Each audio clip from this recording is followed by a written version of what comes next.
Okay, here we are on the third webinar of a series of 6 that's part of the training re-energizing of transition. And we have today shared governance and effective groups. And we will have Ted Rau from Sociocracy for All, and Nikki Osborne, that is one of our first trainers in transition movement, and that has a big experience about effective groups. And we are here to talk a little bit and think about these topics. Yep. Translation is going to happen on the in a different document for Spanish, and so you can have it and understand better. So Nick, the words for you now. Well, thank you. It's very nice to be here. It's nice to see some familiar faces from over the last 10, 12 years or so, and also some new faces that I haven't seen before. So hello, my name is Nick Osborne, and I'm based in the southwest of the UK, a small town called Glastonbury. And I've been a transition trainer for, well, I started in 2009, first became a trainer then and did transition training for a number of years then. And then in my experience of being involved in a transition initiative and working with lots of different ones in the training, I then became especially interested in the group aspects, how we work together and how people structure and make decisions in their groups, how they resolve conflicts in groups, how they learn things together, how they just basically get on with it. So I then developed some training around it, and I'm just going to talk about that in a very broad sense, because in the world now more generally, there's interest in how people work together, and a general recognition that our conventional ways of working, conventional management hierarchy, is not a good fit for most people in organizations today, and especially not a good fit for people who are trying to bring about social change. So there's interest in that, there's recognition something needs to change, and there's interest in that. And also some of the research that's been done in transition has suggested that a lot of the reasons that some transition groups don't last that long, is because of the group dynamics and the group issues. And also some of the recent research has suggested that that's one of the things that a lot of groups, different groups, struggle with, is some of the group stuff as well. And also some of the research around intentional communities and eco-villages suggests that probably around about 90% of eco-village and intentional community projects fail because of the group dynamics and group issues. So that's kind of all by way of framing. There's something up, we need to look at it, and I'm going to be talking about it for about 10 minutes. So I'm going to share this with you. I'm going to share my screen with you just here. And I'm going to get myself a bit out of the way so I'm not in your way, and hopefully you can see, you can pin my screen, so my screen's really big, and so you can see what it is that I'm talking about. So basically I'm going to be talking about self-organizing, how we organize for social change, and also how that applies specifically for transition. So looking specifically at it's changing how we organize. So transition invites us to think about changing many aspects of how we live together, how we live, how we work, how we do everything, how we get our energy, all those kinds of things. And it's also about, that includes how we organize and how we work together, shifting away from hierarchy, shifting into different ways of working. And I would suggest that this is not an invitation by the world for us to work in new ways. It's not even a request by the world for us to work in new ways together. It's actually a requirement. Like, if we don't start to sort our shit out and organize more effectively and in different ways, we're not going to be able to harness the collective intelligence of our human race to be able to resolve the collective challenges that we face. So it's basically, we have to change how we work, and we have to organize in new ways. So it's a very kind of big thing. And that's kind of the case for it. And the reason that I've put this in an image as an iceberg is because it can seem kind of superficial in some ways. It's like, oh, well, we just need to run our meetings in different ways, or we need to have a different structure, or we need to just be able to get on better with each other. But the reason that I put this next bit of like, why doesn't it happen, is in the bottom part of the iceberg, is this stuff is a lot of it is very under the surface. It's invisible. It's under the surface. It's very hard to talk about. And it involves very, very deep and very profound changes about who we are as individuals, how we show up in the world, how we see the world, what we project onto the world from our own shadows, how we relate to each other, how we get on and do things. So I've got a list here around looking at the question of why doesn't it happen? Why do so many transition and eco-religion and other social change organizations either fail or struggle with these issues of how we organize and how we work together? So here are some reasons. There's a list here. You can go back and see them on the recording. I'll just speak about them briefly. And I'm only going to be talking here for 5 or 10 minutes. I'm not doing a long lecture. So basically, some of the reasons: a lot of people, they want to reject hierarchy, say, well, we don't want to work in that way with a conventional hierarchy, but they don't intentionally replace it with anything else. And if you don't replace a structure and a way of working with something else, then it can tend to get a bit chaotic. A lot of people tend to have a resistance to rules and structure and process, and there's often rule, structure and process required to help people work together well.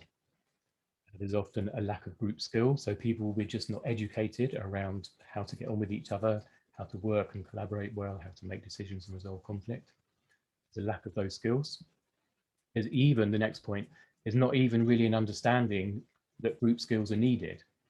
And this is one of the main things that I'm trying to get across in my work, is group skills is a thing, and it's a thing that is needed to help groups work well together. And if you don't have people who have group skills in your group, then you want to go and find some.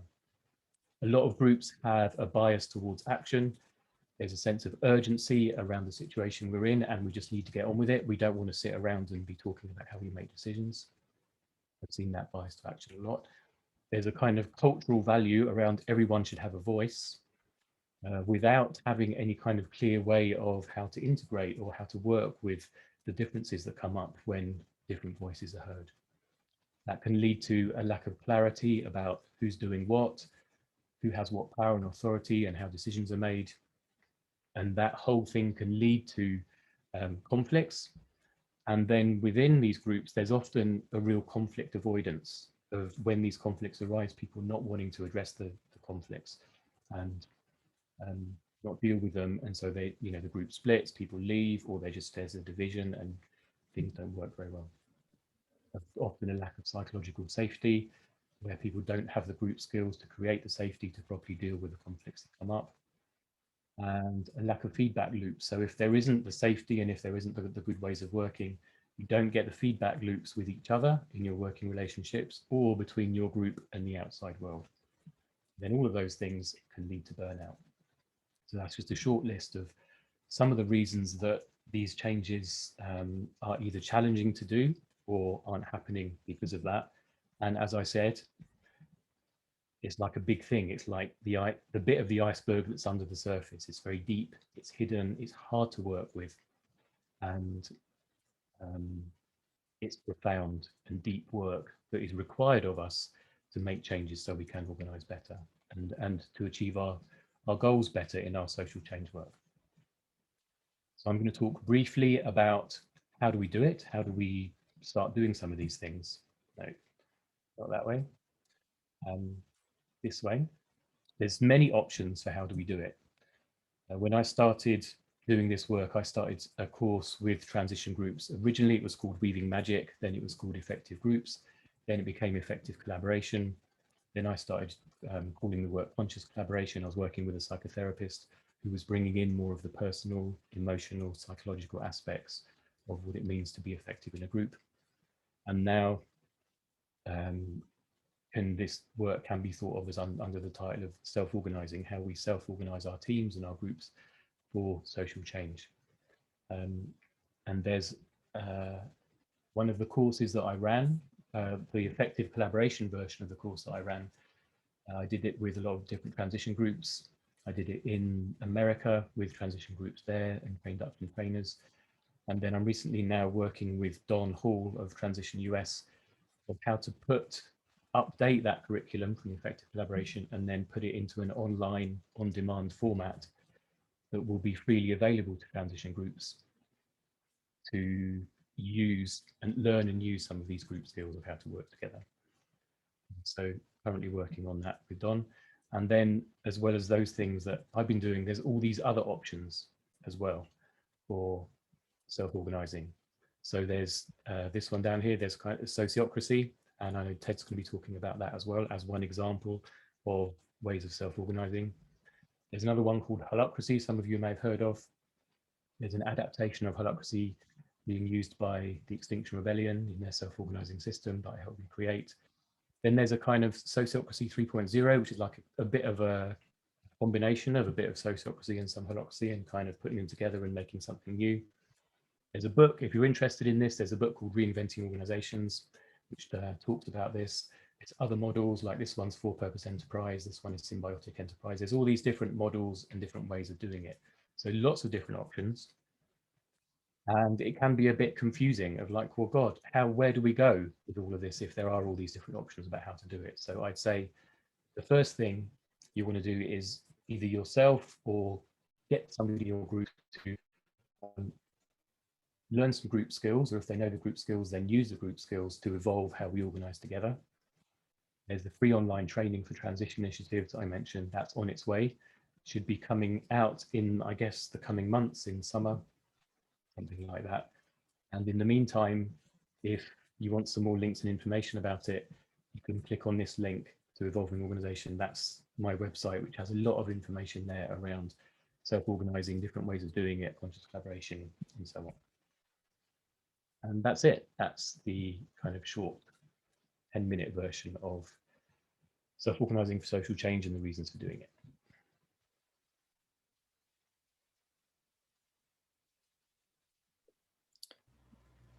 Thank you so much, Nick. Yeah, happy to talk with anybody else that's interested in what we're doing with the redesign of effective collaboration training, be a self-guided course, like Nick said, coming out this summer. We'll move to our next presenter, who's Ted Rau, co-founder and program director of Sociocracy for All. First took a course with Ted back in 2017. A number of us at Transition US felt that it was important to learn more about sociocracy, as that was becoming one of the main methodologies for the transition movement, for Transition Network, in cultivating shared governance in healthy groups. And Sociocracy for All has been doing a wonderful job of getting sociocracy out to the people. And so really happy to have you here, Ted, and I'll post Ted's bio if you want to read a little bit more. But I'll turn it over to you. Tell us a little bit more about sociocracy. Thank you. So yeah, about me, I am from Germany, but I live in the US. I live here in a co-housing community with 70 or 80 neighbors, I don't know. What I don't think my public bio says, but what I always say verbally, I'm transgender, I have 5 kids, so that certainly informs my perspective. And yes, so I very much liked how Don presented Sociocracy for All, because what we're all about is making this stuff accessible so people can use it. Doable, accessible, affordable, and so on. Because many of those tools are very logical once you know them, but starting is really hard. So that's, especially if you're one of the people who want to bring this to your group, right? You have many jobs at once. You're the cheerleader for, hey, let's learn sociocracy.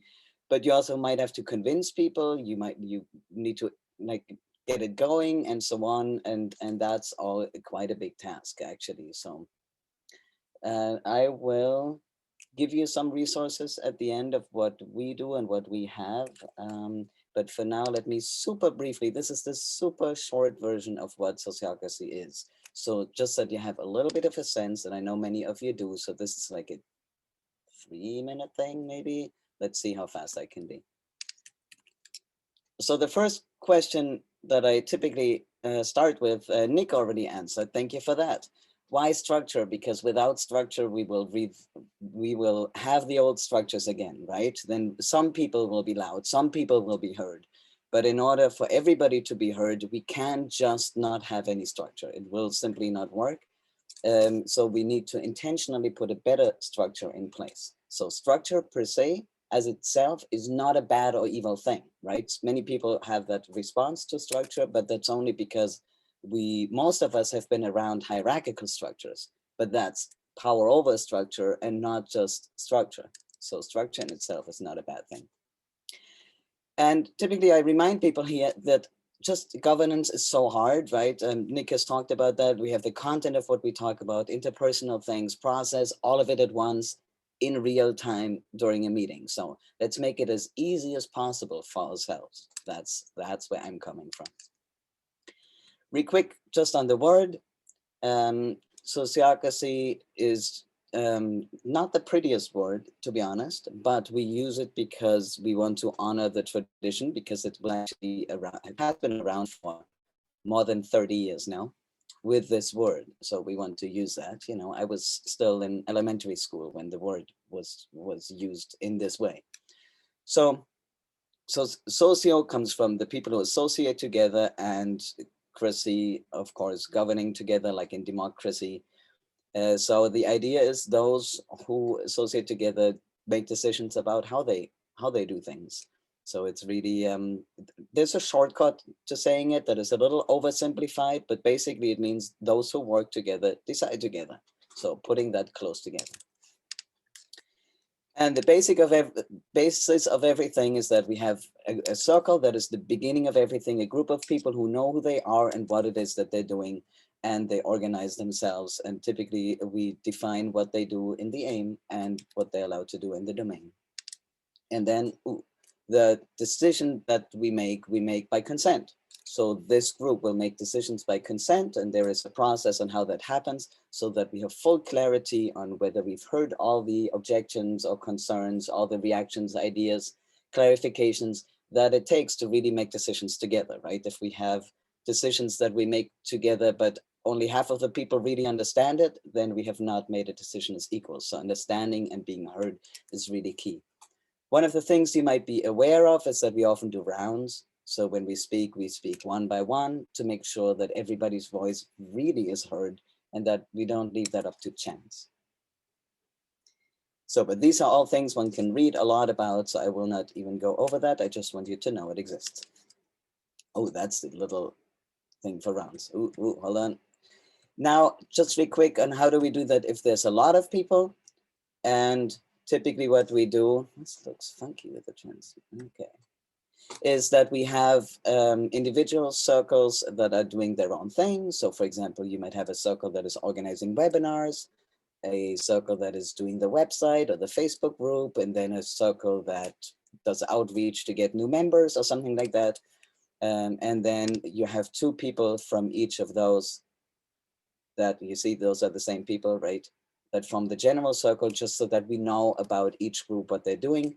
And so that we always have a body, like a group of people that can decide where things should be decided. So these are not the people who decide everything. These are just the people who make sure everybody has a spot where it can be decided. So it's not a power over thing. It's a power with thing. Let's see, I'm not going to talk about the mission circle here, but one of the design principles is that each circle can form subcircles if they decide to do that. So forming this subcircle is something that is decided here, not somewhere else. Like it's decided locally, because that's important, that people can really decide on their own how they do things. So this was already my super brief overview of Sociocracy. I want to point you to this page here, our training page, because in particular, hold on, let me just show everything at first. So we offer the whole range of training, but really I want to point you to this for those of you who are English speakers, because in our experience, what it takes is a group that really takes this on. It's not quite enough if you have one cheerleader. You need some group momentum to be able to adopt some of these practices. And this is a self-paced group curriculum where you can do exercises and watch videos together. And the whole thing also, in slightly different version, exists in Spanish, by the way, and I will put the links in the chat. And this is the link here if you want to go directly to that. One more thing is there is a book, and it exists in Spanish and in Portuguese. So if you go to this link, you can also find the Brazilian Portuguese version.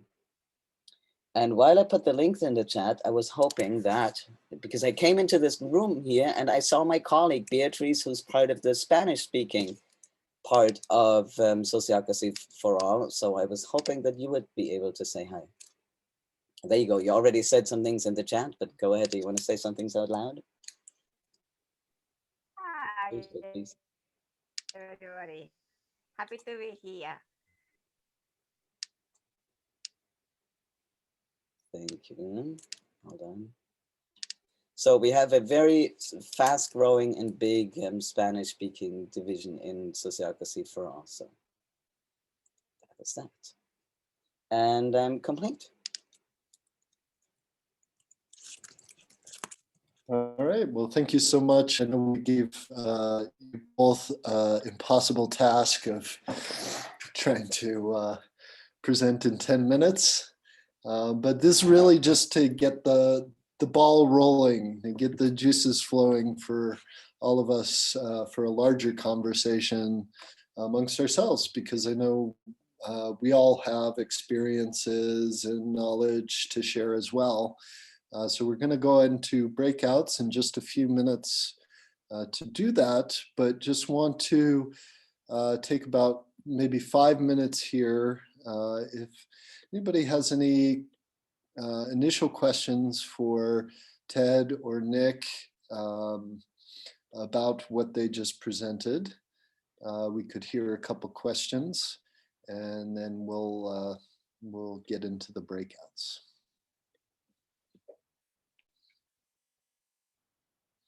And you can just physically raise your hand if you're on video. You can also use the reactions in the main menu to raise your hand that way.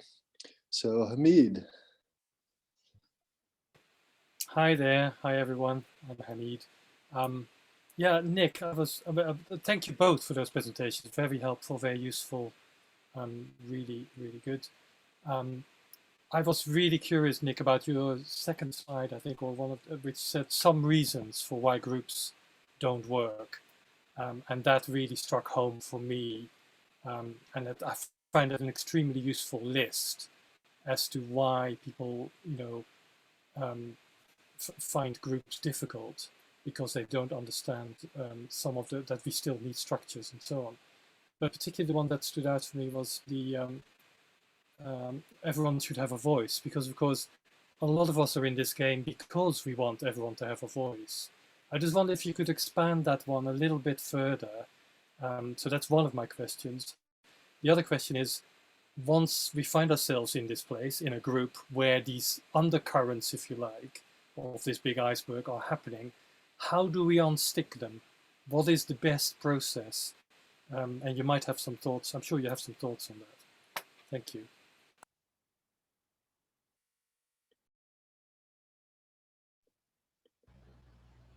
Nick. Sorry, I forgot I was muted.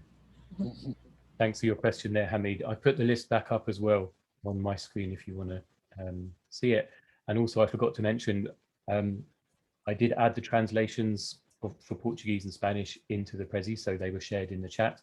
So you can see this in Spanish and Portuguese as well in those versions. So yeah, I'll try and be brief, Hamid. Your first question about everyone having a voice is, I mean, there's a lot to say about that, but my short attempt at that question is it really depends on what kind of group you want to have.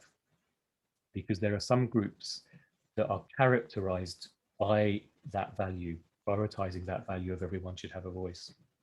And then they spend a lot of time talking and listening and processing and making decisions and all of that in a very kind of deeply green, deeply participatory way. And, you know, that's a great way to have a group if that's the kind of group that you want.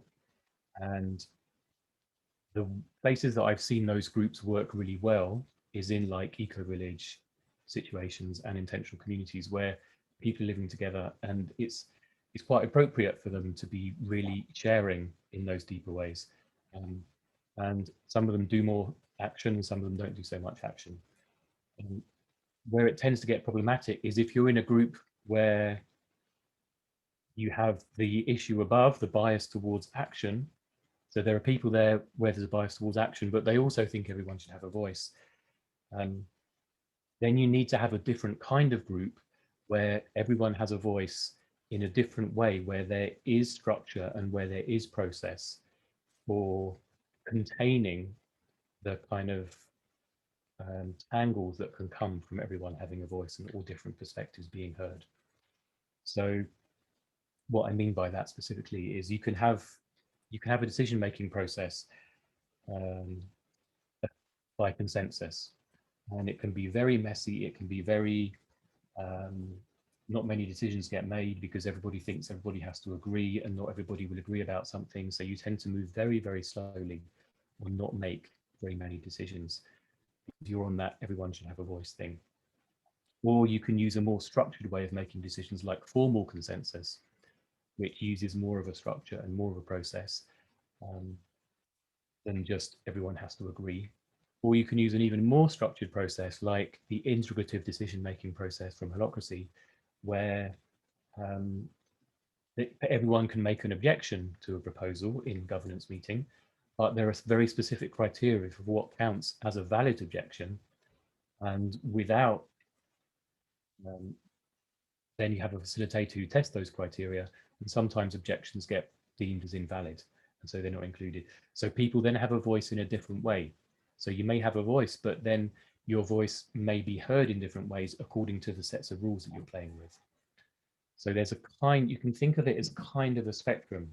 We're on one end of the spectrum, everyone should have a voice, and we all hear everything, and it's quite unstructured. And it's that kind of like softer, more kind of cuddly, warm, friendly group that maybe doesn't do so much action.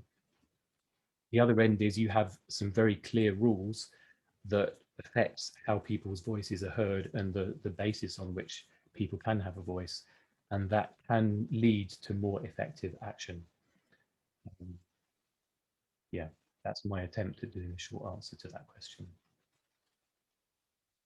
And I've completely forgotten what the second question was.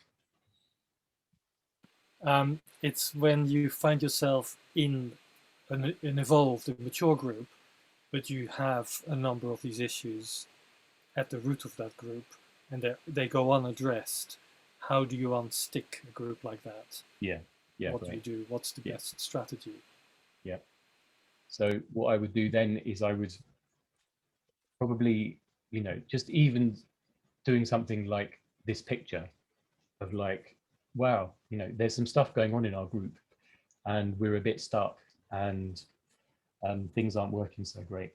So there's something about being able to talk about what's happening in the group and making it a thing, because normally we're submerged in the water that we're swimming in and we can't even see, you know, we're trying to make decisions and there's conflict, there's relationship issues, and it's all just really confusing. And I think the first thing that's needed is to create space. You take a step back and say, hey, let's pause, let's breathe, let's take a step back. Let's take a look at what's happening in our group. So then what you do is you create space so people can have a perspective on what's going on. So instead of being submerged in it, you can like step back, see it, and then you see the group process as a thing. Let's talk about the group process. Let's talk about the health of our group. Let's talk about what's happening in our group. And that's the first step. And then once you can do that, then you can start using some of these kind of tools of like, oh, well, we've got problems with our decisions or with our power or with how we process conflict or with unclarity around authority. Let's try and figure some of that out. I think the very first step to unstick a group is create space so you can take a perspective and then start to talk about it and then start to work with it. Ed, I don't know if you've got anything else to add around that. It's my short version. Thanks, Nick.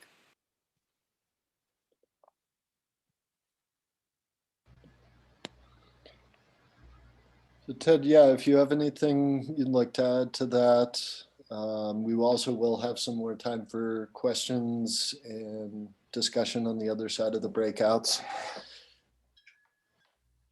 Yeah, I mean, I agree with everything Nick has said.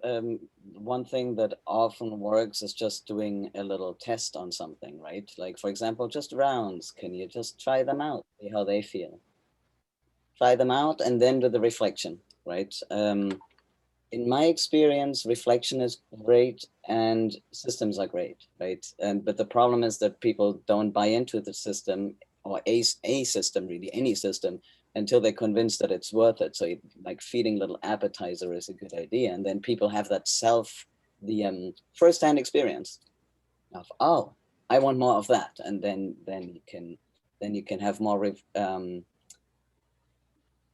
the group might together collectively decide that they want more of something that might help them have more reflection and more intentionality about how they run themselves.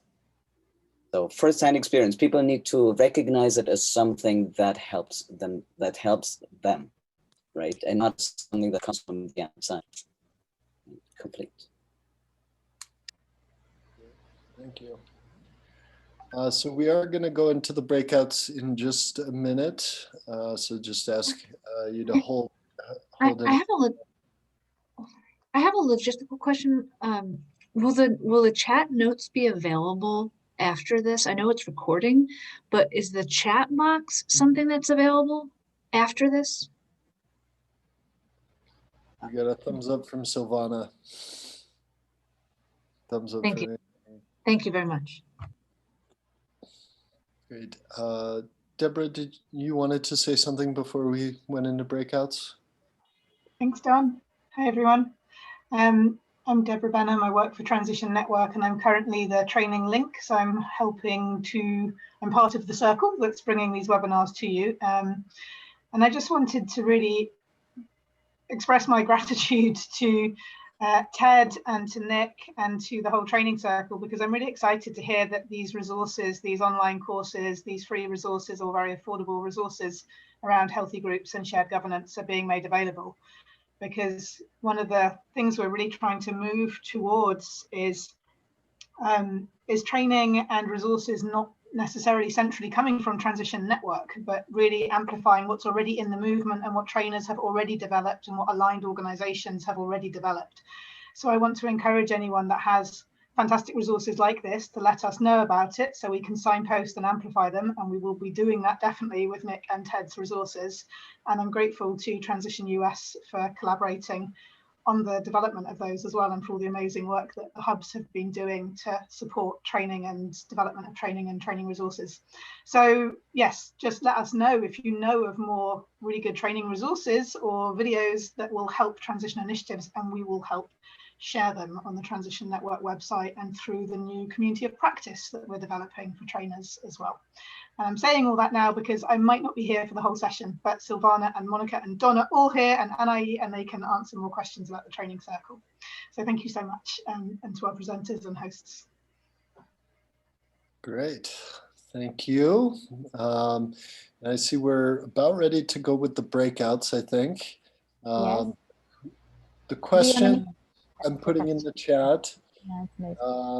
So we have 3 questions for you to consider. Gonna have about 15 minutes. And why do you think it's important to provide training on this topic? Our presenters have spoken a little bit to this, but you know, what are you seeing in your area, in your work, that needs to be addressed in terms of shared governance and healthy groups. How can good shared governance help to reduce potential conflicts? We had our session 2 weeks ago on conflict transformation, and there was a lot shared there, but also, putting in these healthy governance, shared governance processes can really help us to reduce conflict. So how have you seen that? And what are you doing to provide training support about healthy groups, if there's anything that's happening in your country that you're involved with? I'd love to have a chance to share that. There is a notes document, and I will put that in the chat as well. Please do have somebody from your group take notes and be prepared to share back in this full group when we come back from breakouts.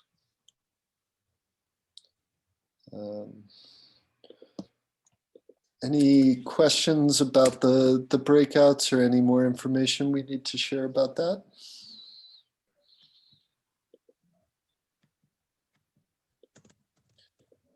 Okay, so you should be able to access that notes document in the chat as well as the questions.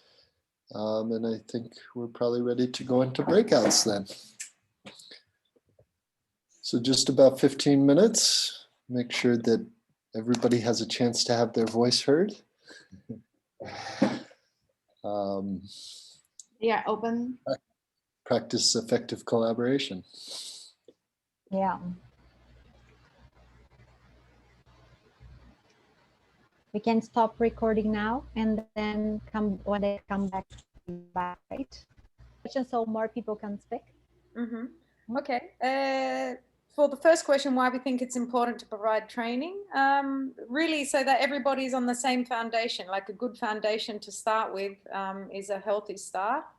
And to break old habits was a good one, starting afresh.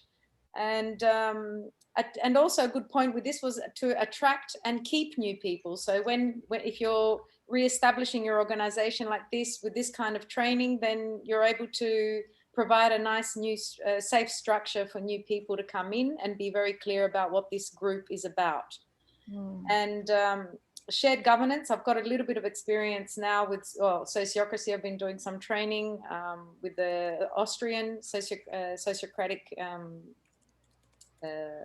group with Barbara, and we've done a lot of work on this. So setting up a clear aim and mission helps people understand whether they're in the right group and whether they want to be there. So that for us was really important. And also setting up really clear roles and domains, so people know what their role is, know what structure they're operating with, know how much they can spend. It's helps set up all of that. Of course, it's very important to know that everybody's heard, and this obviously enables better decision making because everybody agrees with this. And in terms of the next step, in terms of what we're already doing, I've done my bit in terms of transition training, Sociocracy and BC, and helping pass on this knowledge as much as possible. And the rest are also finding their feet with creating a space for their groups to take the appropriate next steps. That's it in a nutshell. Thank you. Great, thank you. And thank you for great modeling of keeping it concise and timely. So other groups that would like to share. Let me see, Zainer's hand is up. Hey, Zainer. Hey all. Something that came up was, we say we want to leave space for all voices to be heard, but how do we be mindful of those dominant voices? So shared governance be a way for the voices, so for all voices to be heard. And then we talked a lot about increasing diversity and inclusion, but being mindful to not, that sometimes even the transition movement can be seen and or we come from a place of privilege. So to sit around to talk about things, that's all important. And sometimes people are like, well, I just need to go because I need to figure out how I'm going to put food on the table tomorrow. You know, so being mindful of the not just trying to be diverse and inclusive just for the sake of being diverse and inclusive. So I think I had heard Tina touch upon that a little bit of making sure that it's yeah, just kind of making sure that the mission and the goal is aligned with people who are at the table, that we have a mission and goal that we agree upon, that is effective and efficient, and not just trying to get diversity and inclusion. Yeah, I'm kind of losing my thoughts, but like being mindful of like tokenizing or trying to get diversity and inclusion just to get diverse, just to check off a box. So that was a huge piece of our discussion. And then I guess that's it for right now. So thanks. Yeah, and I'd like to, I think we have a little time for this. I'd like to invite Ted and or Nick to respond to any of these issues that the groups are bringing up. I think this one about diversity and inclusion is particularly salient. Yeah, I can do a quick piece on all of these issues, right? Different people come into a group with different perspectives and their own values and their own preferences. And the main thing is, if they come with this idea that everyone should have a voice, then it's like, let's hear how much are we going to have everyone having a voice here? You know, let's talk about that. How much are we going to have diversity and inclusion here? Let's talk about that. How much are we going to have, you know, what kind of decision making are we going to have? And there's something about recognizing, Ted and I were talking about this a bit in the breakout rooms, something about recognizing that there are different options for ways to do this in a group, and a group figuring out together which option would work best for them. And that's part of what we're hoping to offer in the training is, you know, not just a blank sheet, is like, oh, here's some options, here's 3 or 4 options of how you do this particular thing, what would work best for you. So then the idea everyone can have a voice, it doesn't spin off into this endless cycle of talking and never making a decision. It's like, oh, here's some options, let's decide, and then let's do it. Complete. The 2 thoughts that come up, 3 actually. One is, I guess, my general disclaimer, because the question is very common, right? How about social justice and privilege and so on, and sociocracy? What's the connection there? And I would say that a governance system like sociocracy is not strong enough to undo systemic oppression, right? That takes so much more. So this is not something where you implement it, then you're a good person, right? Because that's not how it works. There's too much going on like that. So what I find interesting is that often it brings up the inner work for people. So for example, I am rather extroverted sort of by nature, yet I learned to listen just because the system was basically forcing me to shut up and listen. And I so appreciated it. So this was not something I got to through doing inner work. This is something I got through a practice. So that's a little thing. Like sometimes people have like, you know, they want to be enlightened and then they think, oh, now I'm a good person. Now everything I do will be good. But I personally have learned to rely on a system a little bit more. You know, systems are not all, but it's a big piece in it, I think. So I think about a system like sociocracy as reminding me and enabling me to be the better version of myself that I wouldn't be if I just if it was just winging stuff. And then one other little thing is also that I'm very much, we're in Sociocracy for All, we're very much aware that systems need to be tweaked and all of that, right? Make them your own, change whatever you want to change, that's all good. So I don't walk around telling people how they should organize. On the other hand, I also find it, I'm skeptical when people say, oh, make up your own system. You can do whatever you want, because it requires so much of a group to do that. And it's a rather privileged position to come from, of like, oh, before you can go save the world, first reinvent your governance system, you know, while you've never done it before. It's like, that's just insane as of an ask, right? That's why we put our effort into blueprinting of just like, make it easy to start, because you can tweak anything, but here's something that you can start with. So you don't have to, for 6 months, sit around, think about how are you going to do this now? This has already been done, you know? So just use that as a jumping board to go from there. So all of those, yeah, and then of course, no organization or governance system will change the composition of your group. So if you don't have people of color in your group, they won't come just by you adopting a different governance system. That needs other measures. So just being clear about that. It's not a one fix, right? Yeah, thank you for that. Yeah, great. Let's hear from another group.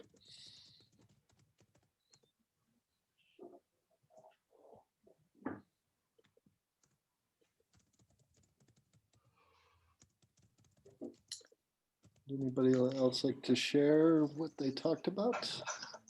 I would like to take the chance, Don. Yeah, please. I really appreciate this conversation. And as part of the training for transition, I want to share also that I resonate very much with what have been said, and that the learning is more a process, a community of practice, that a training somehow. Because all this that we have been sharing about group skills and how I learn with the communication with the other, and the other is the mirror, and the feedback that I receive to realize what I'm doing that I don't see by myself, all this that is happening is more about a process of being together, collaborating together, and a journey of learning. So I really appreciate what you are bringing, Ted and Nick, and looking very much forward to create this community of practice of trainers, hopefully in different languages. Translation is such a challenge. We're trying to get better in that. And the apologies of the Spanish speakers here, we're trying to do the best. And we are open to receive all the collaboration to do this better also. So for the next webinars, please get in touch with us through the community of practice of trainers to support. And thank you, Don and Monica, for holding this space so beautiful. And I think for the next webinar, we're going to try to do some simultaneous translation using the Zoom different translation channels. So look out for that. Yes. I think that's interesting, because we are trying to hold these webinars to join us and to talk a little bit about how do we learn in our own regions and how we can share this knowledge. And we are now trying in a community of practice. So if you can leave your email so I can send the invitation for trainers, it will be great for me. So we can keep on talking and sharing. Yep. All right, I see that Josue has his hand up. Josue. Hello, I was in a group with Sam. I think he left now. What I would say is that I am offering training about healthy group and shared governance since a few years in transition in Belgium. And something I say in the training is that if you're beginning a group, there will be conflict, there will be tensions, there will be structural problem, even if you try to practice sociocracy or holacracy or something else. And if you try to practice it and you learn it really, you will learn more from these situation, and you will be able to go forward in a better way. It's just to say that these tools are not magic. They are just giving possibilities to go forward in a better way. Also, what I would say is that often, in my experience, people who begin their way without a lot of experience, they don't feel the need to learn these skills at the beginning. So if you want to develop offers for them, you need to develop offers that just answer the basic first question they have. And on the way, they will understand. And my experience, if I began with a one-day training, and people were saying, oh, I'm not sure I need a one-day training, but I will come. And after, at the end of the day, oh, it's so much question I have. No, I need more. So you need also to build something to help people go step by step and answer the question they have where they are also. What I learned too is that in our hub, we did practice a lot about sociocracy and holacracy, and now we are rebuilding our governance system because it was not enough to prevent from some conflict we had, because, well, I will not tell all the story here, but what we are trying to do now is to adapt these systems that bring a lot of very brilliant ideas, but to adapt it to our context also, which means not taking a model and doing it perfectly here, but looking at the model, looking at our situation, and keeping what is alive for us, what is needed for us, and adapting some stuff as well. For example, the question of the links between the circles, it's always, in my experience, very difficult in groups with volunteers to have one or two links going here and there and there, and people, they don't have much time to do that. And so we have to be creative to feel how to create the condition so that the power is shared in between people, that we share power together, we do stuff together, we have power together and not on the other ones. And how do we use these fantastic tools to be able to achieve our goals, which for many people are the goal is to do stuff for transition, not to make decisions, not to have a million meetings.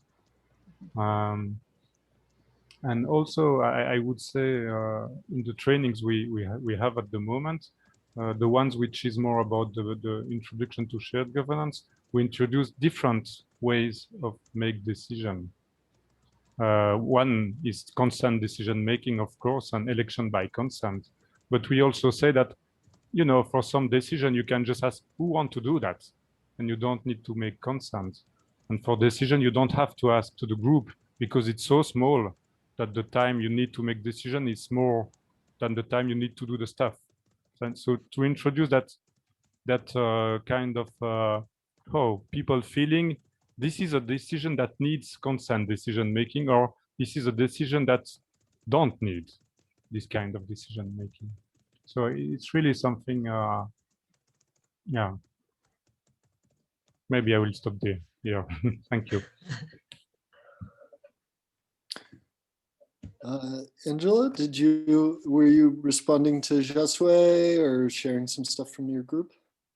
Yeah, both. I was in the group with Lorenzo and Arturo, and we were discussing the issue about conflict, because the two males were arguing that we have to rethink conflict itself and take away the fear and the prejudice. And I was arguing that feminist philosophy denies the need for conflict, or I mean, but we ended up finding out that we were in synchrony after all. So this was just a side joke. Not a side joke, it was a serious discussion, but it was not a divide.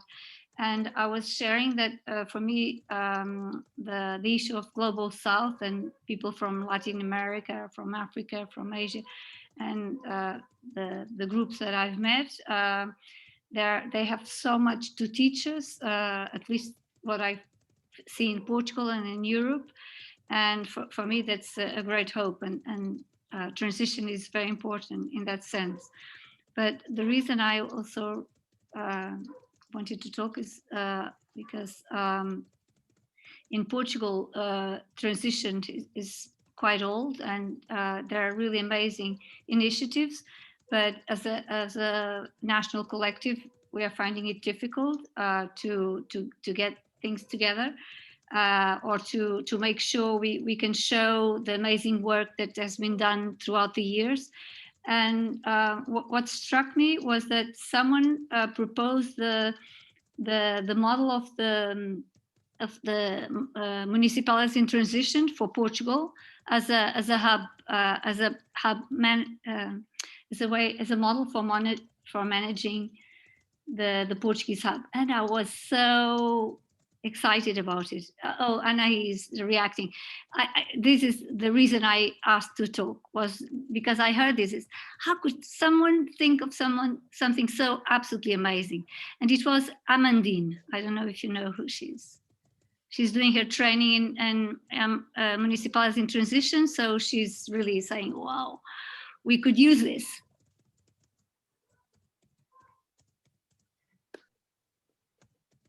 Great, thank you. I put the Municipalities in Transition link in the chat if you're not familiar with that project. It's a wonderful project, lots of case studies about working with local governments.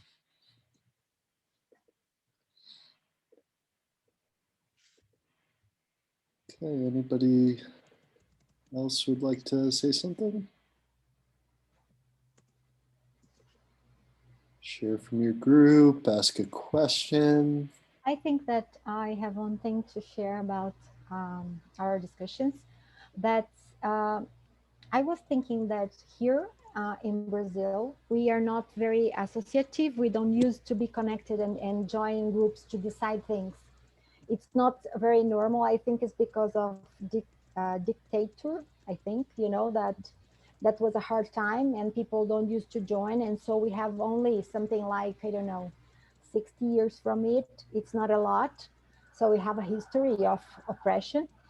And the thing is that I think that what look like is that this muscle of joining and decide together are atrophied. I don't know how to say that, has an atrophy. And yeah, and as you don't use to exercise this togetherness and this work together, what happened is that you don't know what you can't know what you don't know, because you never use it, so you don't know what you need. You just know when you need it. So I think that this is something very interesting that Josué said, that is this, you have to go there and exercise, and then you see that you need things that you didn't know you do. So I really believe that there is something very interesting, that's how we can bring people that are different from transition people to these thoughts. This is something that we have been thinking, Dawn, I, Isa, Anaí, how we can bring people that are not from the movement, because we need everybody to change and to go ahead with our objectives of climate change and everything. So how we can make them understand that they need things they don't know they need. So, yeah, I think it's more a question than a reflection than an answer. Yeah, it's a great question. And I heard that coming up before in what Josué was saying as well. Like, yeah, how do we reach people who think that they know how to do this well already, or they don't recognize that this kind of training would help them to be more effective, to have a more pleasurable and harmonious group experience. I guess specifically for Nick and Ted, but I think all of us could share our thoughts about, because there's millions of people working in social change groups all over the world trying to do this kind of non-hierarchical work. but you know, not everybody is going and getting trained.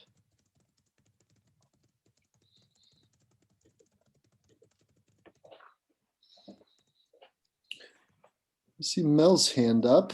I don't know if you Hello. can respond to that. Great. Yes, hello. Hi, everybody. Thanks a lot for this opportunity. Thank you, all of you girls, beautiful girls, and our speakers. Thank you so much to be here with you guys.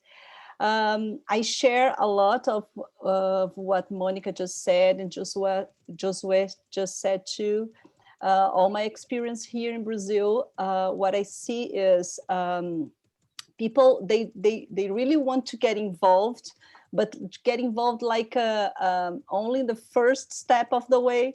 You know, oh, I want to do something here. I want to save that river, or I want to be part of this agroecology action.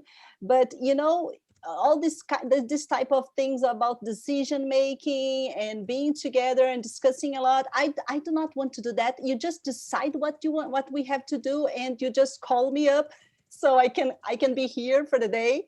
It's just like this, you know. It's very, very hard to engage people to get all the way to, you know, like well, we want to get in here. This is what we want. This is our vision together. And it's not a kind of direct line. So we have to cross all the way to get that point where we want to go together. But people normally understands it's an action that matters. It's not you know, the process in, you know, that so what I was discussing in my group, and it's my pain, you know, during all this process for all these past 10 years in the movement. It's like how can we communicate clearly about what really matters in the way, you know? How can we show the importance of those skills? How can we show the importance that these are the tools that will help us to go all the way through, to go where we want to go together, you know? This for me is still a challenge. This for me is still a kind of not resolved equation that it's here, you know?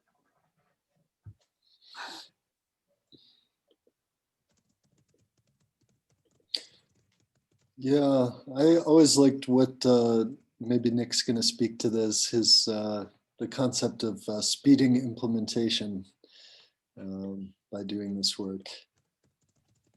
I wasn't going to say that. Why don't you say that, Don? And then I'll come in after you. Well, it's just the idea that if, you know, if we do this work up front, this work of learning how to work well together, then, you know, our planning and action work can proceed more without obstacle. Whereas if we don't do this work and we just ignore it and just try to do the action, we're going to find these conflicts cropping up, and that's going to take us away from the action. It's going to hurt our group. It's going to reflect in our external work, that kind of disharmony and disunity within the group. So we actually are able to do more if we're, you know, if we put in the work early to be a well-functioning group. So Nick, and then I see Josué's hand up. So there is that idea of slowing down to speed up. And I really resonate with what Mel was saying. You know, some people just want to take action. There's that bias to action. And what a kind of another perspective is, you know, human beings, we're very fundamental. If we're not in pain, then we often don't feel the need to change. So it's just like when there's pain is often the reason for changing. And so part of what we can do if we want to learn about group skills is have some options available. Then when people become in pain and they're like, oh, we need this, we can't do this, we're stuck, oh, we've got this going on, is like, oh, here's some things you can do to help, you know, and then you give them the plate with the options. But look for the pain. That's what I do nowadays. Yeah, I think that's right. Josue and then Ted, and then we'll probably have to start moving towards closing. Just 1 minute, sorry. Okay, let's have Ted first, then Josue. Yeah, I'm so aware of so many both ands that we have between action is important and urgency, like output is important and the maintenance is important. I had a little light bulb moment that I want to share that belongs to the topic that we just talked about, and also how you framed it, some of you. And that is that our like Western culture, right, European, US culture, is very much in love with action and sort of visible and sort of, you know, like that's very much where people's energy goes because it's so easy, right? What's hard is the maintenance, is keeping the systems going, is like keeping things going. I just have so much admiration for people who invest their energy in the maintenance of the systems, right? That then allow it for other people to contribute. Because it's very easy to do a 3-week project. It's also very easy to do a 3-month project, but a 3-year project, you know, you need completely different skills for that. But I actually have a lot of hope around that because people, I see more and more people actually be trained. So, and I know that younger people have much more affinity to these kind of systems. And so that, yeah, I basically, what I pay attention to is like, oh, in 5 years or maybe in 10, so many more people will know a lot of things, and you'll just be able to walk into a room and go, okay, this is how we do things. Everybody good? Yes. Okay. And then you can get started, and we won't have as much overhead, less overhead than we have now to do the same level of output. So I'm looking forward to that. Me too. I think a lot of us are. Great point. Josue. Yeah, thank you. I wanted to say just 2 small things. I think this question of a healthy group and shared governance, for me, it's just a dimension of inner transition. I mean, if transition is a movement that wants to change society, not only the behavior, but also the culture, and if we have a social project for society, there is this aspect of having actions, but also changing in the inner, in the culture we have, and this change to the relationship with power and governance is a part of it for me, really. So I can't imagine that we could do something great in transition without learning new ways, new culture in this way that we are speaking together today. And the second thing I would like to say, maybe I misunderstood, but it's around the word, which is very difficult for me to say in English, hierarchy, hiérarchie en français. For me,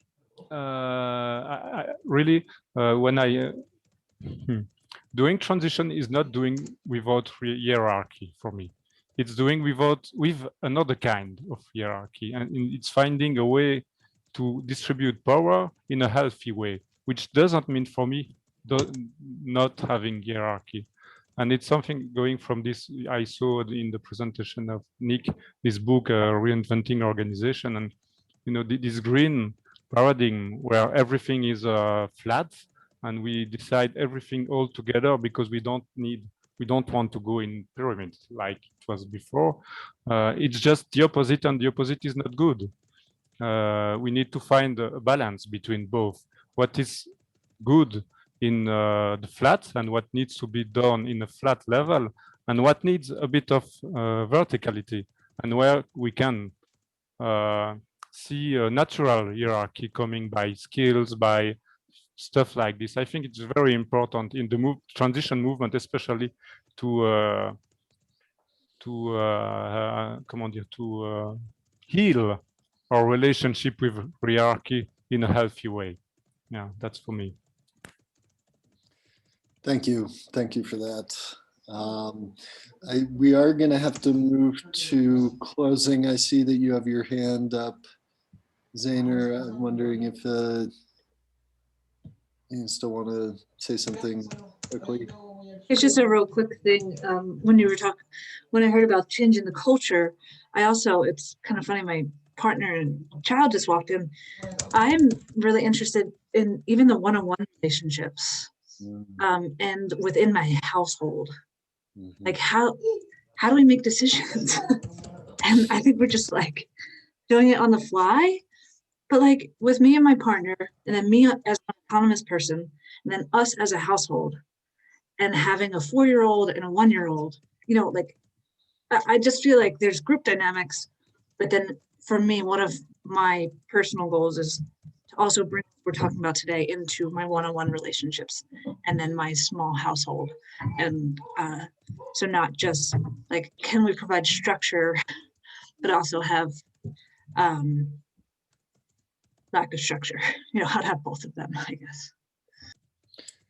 So Ted just posted in the chat that there are some sociocracy resources for outside of organizations. But I think this, you know, it underscores like how useful this stuff is. Like it can touch every aspect of our lives, you know, from governments all the way down to households. All right, over to you, Monica. Yeah. Well, I hope you liked this meeting. It was really amazing to have you all here. And we are going to have another one. The 4th one is about something really, really important. That's the inner. We'll have Josue, Anai, and it will be very, very important because we know that, as you said on this meeting, inner is everything. We have to work on it.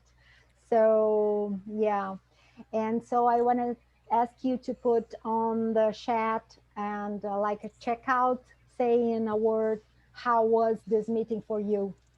So if you want to put on the chat, you can put it. If somebody want to say, for me, it was really, really amazing to learn with you all. Thank you for that. Who else can say something? Or put in the chat. No, Dawn, help me. Say, how was it for you? I would like to add also that from my view, the relationship with power is one of the big transformations in the paradigm level of these times. And we could want to do that in a philosophical level or intellectual level, but if we don't have the shared governance tools, we cannot manifest it. So for me, it's so important to share these tools all over, respecting the cultural difference also, because it's different to do shared governance in Latin America than in US and in different countries. So I really feel very grateful for all the ones that are doing this spread around the globe of how to really distribute power and take decisions together and honor all the voices. Like, I am here to support this, like to spread all over. So thank you for that, Monica and Don and Nick, Ted, Josue, so much. Thank you very much. So we'll wait for you on our next webinar. Thank you about that. If you want to open and say goodbye on your language, we have so many. Thank you, Ted, Nick, amazing. Obrigada. Don, thank you. Merci. Obrigada. Au revoir. See you later. Tchau, pessoal. Muito bom. Au revoir. Tchau, Isabel. Tchau, Mônica. Tchau. Bye bye. Bom estar com você. Muito bom. Muito bom. Very nice, very nice. Thank you.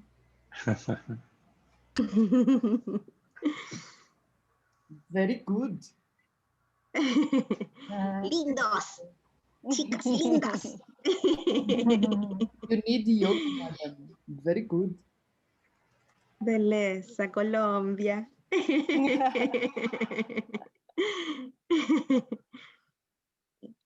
Yeah, Angela, so nice to see you Nobody here. wants to go because they're so good. We are sociocratic persons. Nobody wants to leave the channel. Very nice. Always a good sign. We need to Yes. we need to create our eco village, the transition eco village. This would be awesome. Yeah, totally. Yeah. Isa keeps saying this on the months, so this will happen. I am a visionary. I am a visionary.